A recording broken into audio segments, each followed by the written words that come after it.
Hello, এখন আছে কৃষ্ণনগরে বিরিয়ানি। অ্যাকচুয়ালি যেখানে বিরিয়ানি আনতে যাচ্ছি ওটার নাম হচ্ছে বিরিয়ানি। তো ওখানেই যাচ্ছি, বিভৎস রোদ্দুর। তারপর দাঁড়িয়েছিলাম অনেকক্ষণ, অবশেষে একটা টোটো পেলাম, কিন্তু 20 টাকা নিচে সে যাবে না, 10 টাকায় নেয় সচরাচর সে রাস্তাটা। তো ঠিক আছে, কিছু করার নেই, আমি বাইকও সেদিন আনিনি, আর প্রচণ্ড গরম, হেঁটে যাওয়া সম্ভব নয়, তার জন্য টোটোতে উঠে গেলাম। তারপরে দেখতেই পাচ্ছ কৃষ্ণনগর যে আশেপাশে যে শপিং মলগুলো রয়েছে বা দোকানগুলো রয়েছে সেগুলো দেখাতে দেখাতে যাচ্ছি।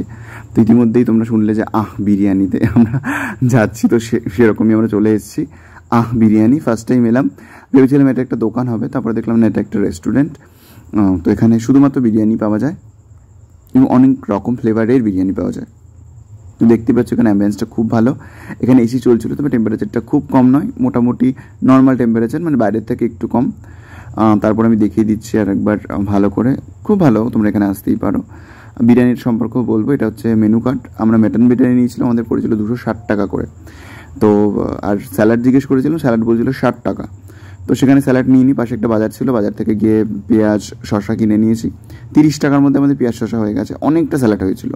আর ওই স্যালাডটা মনে হয় রেস্টুরেন্ট থেকে কিনতে গেলে প্রায় আমাদের 200 টাকা পড়ে যেত। তো যাই হোক, তারপরে দেখতেই পেয়েছো লন্ডনের ঘড়ির পাশে রবীন্দ্রনাথ দাঁড়িয়ে আছে, মানে ভীষণ সুন্দর কম্বিনেশন। তারপরে মা দুর্গা, কৃষ্ণনগরে তোমরা সবাই চেনো, ওটা হচ্ছে কোটমোড়। তারপর আমরা চলে এলাম খাবার এখানে, আর মিষ্টি আনা হয়েছিল, দেখতে পাচ্ছ কতটা স্যালাড হয়েছে। এবার বিরিয়ানিটা দেখাবো, বিরিয়ানির সম্পর্কে কিছু বলবো। কৃষ্ণনগরে বিরিয়ানি অনেকটাই নাম, অনেকেই জানো। তো পার্সোনালি আমার ভালো লেগেছে, টেস্ট ভালো, ফ্লেভার ভালো, কিন্তু প্রচণ্ড রিচ, মানে আমার মশলা একটু বেশি মনে হয়েছে আর খুব অয়েলি মনে হয়েছে। তোমরা যারা বিরিয়ানি খেতে ভালোবাসো তারা খেতে পারো, তাদের কাছে ভালো লাগবে। আর আমরা কোল্ড ড্রিঙ্কস নিয়ে নিয়েছিলাম, জল নিয়ে নিয়েছিলাম, কোল্ড ড্রিঙ্কসের মধ্যে জল জিরা মিশিয়ে দিয়েছিলাম, কোল্ড ড্রিঙ্কসগুলো দারুণ লাগছিলো। তো এইভাবে আমাদের লাঞ্চটা কমপ্লিট করলাম। তো তোমরাও খাও, তোমরাও এনজয় করো। এটা হচ্ছে বিরিয়ানির ছবিও দিয়ে দিলাম, কেমন বিরিয়ানি সেটা দেখতেও পাচ্ছ। চ্যানেলটা ভালো লেগে থাকলে সাবস্ক্রাইব করো, লাইক করো, আর একটু শেয়ার করে দিও। Thank you.